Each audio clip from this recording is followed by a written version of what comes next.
Camilla just committed the most unforgivable crime no queen has ever made in the whole of British history. Once again, the Queen of Consorts surprises us, but not in a good way. She thought she had gotten away with it completely, but Charles caught her red-handed, and what he did next stunned everyone who witnessed it. Which was a total tragedy because we've lost all those years in between, so there's a lot to catch up on. In front of senior royals, he disgraced her publicly and stripped her of her title. Camilla is no longer queen. Cornered and desperate, she dropped to one knee and begged him. What Charles said back left the entire royal family completely speechless. Locked out by the queen. But I remember at the time being full of anger. I thought, why is this? And someone you didn't know? Somebody I didn't know. Camilla had the guts to lock the doors on the future king himself. Wait, she actually did it. William stood outside St. George's Hall with Catherine by his side, and neither of them could get in. The doors were shut tight and no one on the other side answered. Guards stood stiff, staring straight ahead without saying a word. William knocked once. Nothing. He looked at the guards. Still nothing. That was the moment he realized this wasn't some embarrassing mix-up. This was deliberate, and it got even worse. Camilla had personally ordered her staff to keep those doors locked until Charles arrived himself. When the king finally walked in and asked why his own son was standing outside like a stranger, she looked him straight in the eye and calmly said she wanted the room settled before the noise started. And by noise, she meant William. That single sentence told you everything about where her head was that day. She wasn't just frustrated, she was already at war. She was openly challenging the future king. But here's the thing. Those locked doors weren't where this story started. Not even close. The real trouble had begun hours earlier. It started at the Commonwealth ceremony, a grand event bringing together leaders from nations connected to Britain through history. Camilla arrived dressed for the cameras, ready to take her place. Then something started happening. Once, then again, then again. Every time a foreign official needed directions, every time someone had a question, every time there was a protocol problem, the palace staff walked straight past Camilla and turned to Catherine instead. Right in front of everyone, right in front of the cameras. Camilla kept smiling. She had to, but inside, something snapped. She wasn't just watching another woman receive attention. She was watching people quietly treat Catherine like the future of the monarchy, while she stood there feeling herself disappear. She felt belittled. She felt disrespected, but it went deeper than jealousy. Camilla knew exactly how William felt about her, and she knew why. He had never fully forgiven her for what happened to his mother, Diana, and for the years of pain that came after. And she knew that the moment William held real power, he wouldn't owe her anything. No loyalty, no protection, no place. If Charles ever lost his grip even for a moment, she would be the first person pushed out the door, and nobody in that family would fight to stop it. So she made up her mind. She needed to grab as much power, money, and control as she could hold on to right now, while Charles still had the strength to give it to her. She needed her own financial security locked down, her own staff loyal only to her, her own name written into enough official positions that no one could quietly erase her later. Because the one thing Camilla would never do, not for anyone, not for any reason, was beg William for scraps once Charles was gone. She would rather burn the whole palace down than lower herself to that. And that's when she made her first move. Before the ceremony had even begun, Camilla quietly instructed her secretary to redraw the official seating plan. William and Catherine were moved farther away from the visiting heads of state. Camilla quietly moved herself closer to Charles instead. She thought nobody would notice until everyone was already seated. She almost pulled it off. Almost. Because someone spotted the change only 20 minutes before the ceremony began. Suddenly, palace staff were rushing through the corridors, reprinting place cards while foreign leaders were already arriving. That's how close she came. Then came the evening. And that's when things became even more dangerous. After the ceremony, Camilla quietly picked up the phone and called the Wales household comptroller herself. She gave him a direct order. From now on, every Commonwealth ceremonial budget would pass through her office. She was quietly trying to remove the future king from responsibilities that belonged to him. She thought the conversation would stay between the two of them. It didn't. The comptroller did something she never expected. The moment he put the phone down, he reported the entire conversation to Charles's private secretary that same night, before Camilla even had the chance to believe she had won. She had no idea the clock was already ticking. So by the time morning came, the family gathered inside St. George's Hall for what was supposed to be a routine briefing, a short meeting to go over how the Commonwealth ceremony had gone the day before. But Camilla walked into that room already carrying 2 defeats from the day before her. Her secret plan with the seating chart had been caught and reversed. Her secret phone call to the comptroller had been refused and reported straight to Charles's people. Every quiet move she'd made had failed, and she knew it. She had no more secret cards left to play. So she walked into that room and dropped every ounce of shame she had left, because hiding hadn't worked, and there was nothing left to lose by being loud instead. Charles had no idea any of this was coming. He thought this was going to be a short, simple review. Camilla didn't ease into it. She demanded final approval over every future Commonwealth hosting duty. Not a suggestion, not a discussion, a demand. She expected resistance, but she didn't expect what happened next. Charles shut it down immediately, right there, in front of everyone. He told her William needed to start carrying more responsibility. The room went quiet. Most people would have stopped there. Camilla didn't. That's when she crossed another line. She accused William of building what she called a shadow court, a second center of power quietly growing beside the king himself. Charles immediately ordered her to stop. She didn't. Instead, she pushed a folder across the table. Several people looked down at it, then back at her. Inside was a written demand giving her full control over the Wales household's ceremonial role. She wanted the decision made permanent, on paper. William still said nothing, not one word. The silence became almost uncomfortable. People around the table started glancing at him. They expected him to respond. He never did. That silence said more than any argument could have. Charles looked directly at Camilla and ordered her to withdraw the document immediately. She refused. Without blinking, she told him she would not be treated like someone temporary while his son prepared to replace them both. The words landed like a bomb. Nobody moved. Nobody spoke. Then Charles did something that instantly told everyone how serious this had become. He slowly removed his glasses, placed them carefully on the table, then cleared the room. Everyone left except Anne. The door closed. Only then did Charles finally say what had been building inside him. Camilla hadn't simply argued about household duties anymore. She had challenged the succession itself, the very system that decided who would one day become king. Anne didn't hesitate. She looked at her brother and told him to act, now, before the damage spread beyond that room and tore the family apart in public. That conversation changed everything. That very night, Charles ordered a full review of every privilege, every ceremonial responsibility, every title, and every authority connected to Camilla's position. He wanted every document, every instruction, every decision on his desk, fast. Camilla didn't know exactly what they would find, but she knew they would find something, and that terrified her. Because hidden inside that review was the secret phone call to the comptroller, along with other private instructions she had given without Charles ever knowing. If all of it came out, everything could collapse. She could feel it closing in, and that fear pushed her into the boldest move of all. Before Charles could read a single page of that report, Camilla demanded one final private meeting, just the two of them. No advisors, no staff, no witnesses, and what happened behind that closed door changed absolutely everything. Camilla caught in her own trap.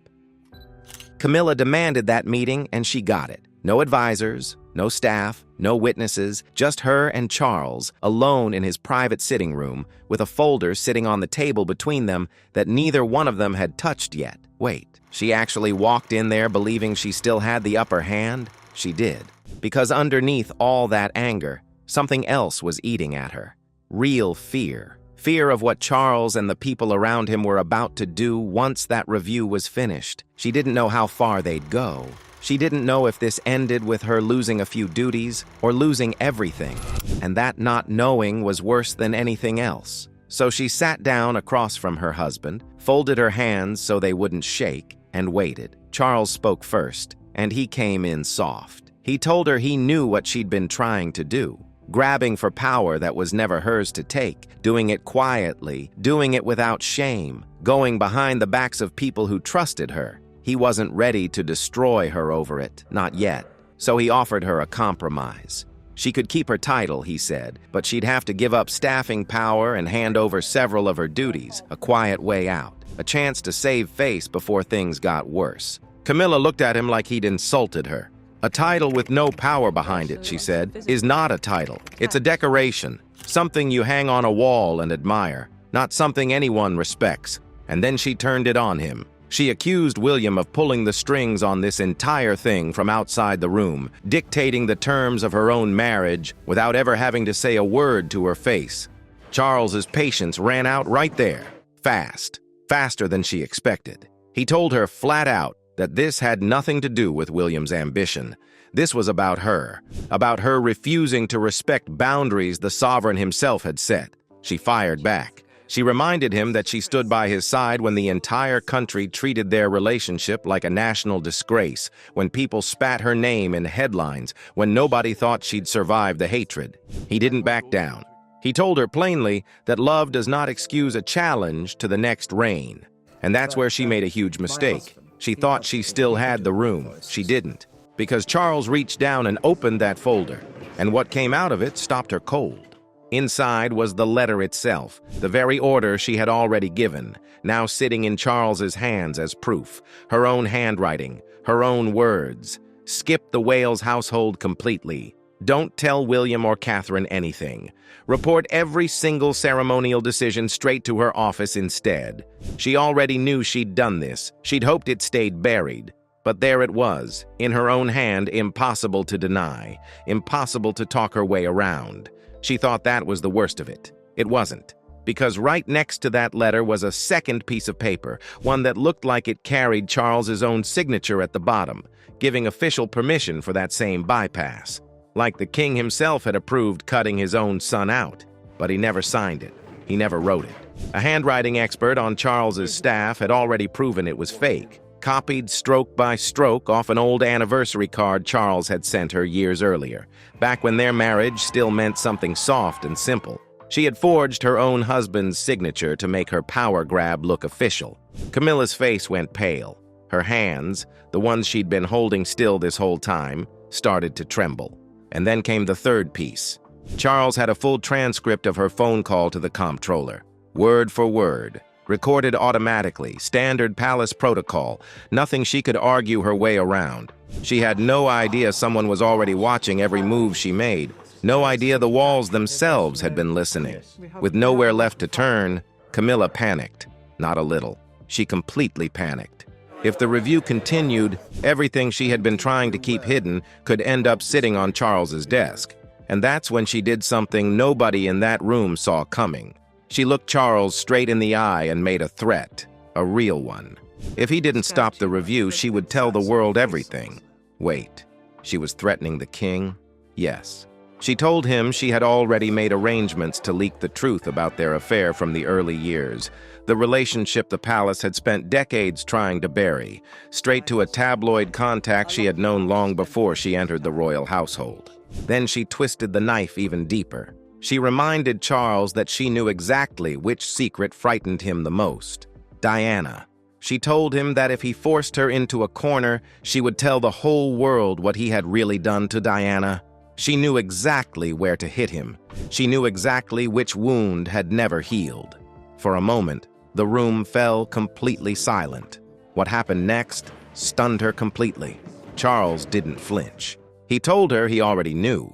That same tabloid contact had called the palace press office days earlier, just to verify the story before running it. She'd been caught before she'd even finished making the threat.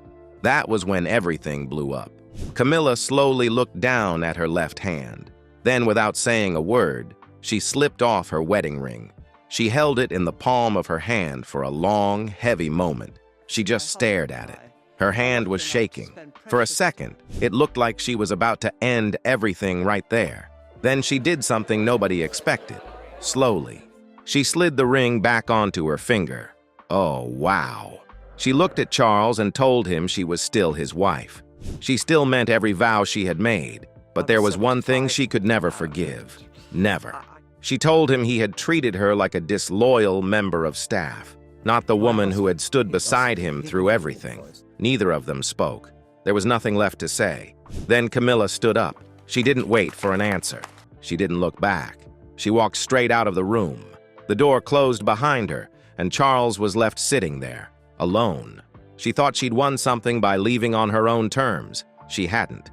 Because the second the door shut behind her, Charles picked up a pen, crossed out the entire compromise paragraph he'd offered her, and called for his secretary. His instruction was short: prepare the permanent declaration. She wasn't finished fighting, not even close. But the next move wasn't going to be hers to make, and they were about to finish her completely. The screwdriver verdict. Charles sat alone in his private office with two advisors standing near him, and he asked them the one question that had been eating at him for days. Was there any way, any path at all, to protect the crown without destroying his marriage? He wanted someone to tell him yes. Nobody did. Both advisors looked at him and said nothing, and that silence was its own answer. So he picked up his pen. He read the final paragraph of the declaration twice, slow, like he was giving himself one last chance to change his mind. Then he signed it. Wait, he actually went through with it? He did. And the moment that pen left the page, there was no walking it back. The private secretary carried that declaration straight to Camilla. She stood there and took it from his hands. She read the opening lines standing up, and then, slowly, her legs gave a little, and she sat down without meaning to. Her face changed as she got to the final paragraph. It hardened, like something in her had just shut off. She had just been stripped of every power she had. Camilla asked the secretary to stay in the room. Her voice came out quiet, almost too quiet, when she asked one simple question: who convinced him this was necessary? But underneath that question was something bigger eating her alive. It wasn't just anger anymore. It was fear. Real fear. The kind that sits in your stomach and won't move. Every single thing she had done, the seating chart, the phone call, the folder she pushed across the table, all of it had been her trying to hold on to some kind of control. And now she was staring at proof that none of it had worked. She had no power left. None. And that powerlessness terrified her more than anything Charles could have said to her face. She had no idea just how far this had already gone behind closed doors. Because while she sat there holding that declaration, the real decision had already been made somewhere else entirely, inside the Privy Council at Windsor. Charles walked into that room carrying the declaration, but he didn't put it on the table right away. He needed to hear the full weight of what he was about to do, from the people whose job it was to know. The Constitutional Review had already confirmed it. Charles had full legal power to strip her recognition, restructure her staff, and pull her completely off any duty tied to the crown. The power was his. The only question left was whether he should use all of it. A senior advisor asked whether Camilla should keep any influence at all during the future transition of power, and that's when William spoke, and what he said landed hard. He said no. If she kept any power now, people would get confused later about who was really in charge, staff wouldn't know whose orders to follow, and the whole family would look weak and divided in front of the entire country. Feeling sorry for her wasn't worth that risk. Cold, calculated, final. Then Anne, who had also been in the room, spoke up. She asked a question nobody wanted to answer out loud. Were they protecting the monarchy here, or were they simply punishing Camilla because they could? William answered without blinking.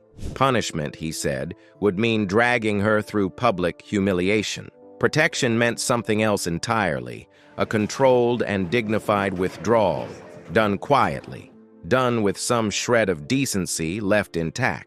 And then came the proof that ended the debate completely, and that's when Catherine came in. She had been watching Margaretha for months and documented everything. She had quietly recorded every single time Camilla's office tried to interfere with the Wales household, every attempt to meddle with staff appointments, every attempt to control ceremonial planning behind the scenes. This wasn't one bad night. This was a pattern, written down in black and white month after month. That was when everything blew up completely. There was no argument left to make. Charles accepted the council's recommendation, but he set one condition first. Camilla would keep her home, her financial security, her personal protection, and her place as his wife. He wasn't trying to destroy her life. He was trying to end her power. Instructions went out that same hour, stripping her name from every schedule, every piece of official correspondence, every future ceremony. And then it got physical, fast. Before anyone even touched the plaque on her office door, Charles had the locks changed overnight, without telling her. The next morning, Camilla reached for her own office door, tried her key, and it didn't turn. It just sat there, useless, in front of 2 junior staff members who watched her realize what had happened in real time. Her official schedule was quietly rewritten behind her back. All the events and duties she was supposed to attend simply vanished off her calendar. Letters that once addressed her with her royal title started arriving with a completely different, lesser style, like the palace had already decided she was someone else now. Then came the box. A box full of every gift she had personally sent to foreign dignitaries' spouses over the past 2 years. All of it returned. All of it sent back by a Commonwealth Protocol office that had quietly been told her authority no longer counted, not even backward in time. Next, a footman showed up outside her office holding a screwdriver, and he started unscrewing the plaque that carried her official title. Metal against metal, slow, deliberate, final. She stopped him before he could carry it away and asked him to leave it on her desk instead. She wanted to hold it herself, one last time. Annabelle sat beside her that afternoon, and for a moment, Camilla tried to laugh it off. She tried to joke that at least her schedule was empty now, at least she had all the free time in the world. But the joke died halfway out of her mouth, and something in her just snapped. She stood up. She threw the words out like she couldn't hold them in anymore. She said she had braced herself for criticism, for scandal, for every ugly headline the papers could throw at her. She had been ready for all of that. What she was never, ever ready for was her own husband personally signing off on ripping her entire life apart, piece by piece, with his own hand. Her voice cracked on the last word, and then she stopped fighting it completely and broke down in front of her sister, shaking, furious, and gutted all at once. The quiet threat. Camilla wasn't finished fighting, but she was finished losing on her own. That night, Annabelle sat her down and told her the truth nobody else in that palace would dare say out loud. Fighting Charles further wasn't going to save her. Begging staff for loyalty wasn't going to save her. The only thing left that might save any piece of her life was walking into that room and admitting exactly what she'd done, without excuses, without spin. Camilla hated every word of it. Her pride screamed at her to refuse, but she had no cards left. None. So the next morning, she went to Charles. She started strong, the way she started everything. She told him he'd humiliated her in front of his own sister, stripped her like a criminal instead of talking to her like a wife. Old habits die hard. But Charles didn't even let her finish. He looked at her, flat and unmoved, and told her the time for that argument had already passed. She'd had her chance to talk. She chose to scheme instead. That silenced her. And in that silence, something in Camilla finally cracked all the way through. She apologized, not softly, not gently. She forced the words out like they were choking her on the way up, because they were. Charles didn't soften either. He told her plainly that the apology changed nothing. The declaration stood. Her power was gone, permanently, and no amount of sorry was bringing it back. Then he drew the line that would define the rest of their marriage. If she ever tried anything like this again, one more secret order, one more forged signature, one more attempt to grab power behind his back, he would not protect her privately a second time. He would let the whole world see exactly who she really was. Camilla looked at him then, really looked at him, the way you look at someone when you're memorizing them for later. She said nothing. She simply turned and walked out of that room, and some in the palace, watching her that quiet, that composed, walking away with her head still high instead of bowed, couldn't help but wonder if this wasn't the end of anything at all. Maybe this was just the moment she went quiet enough and patient enough to start planning her way back in.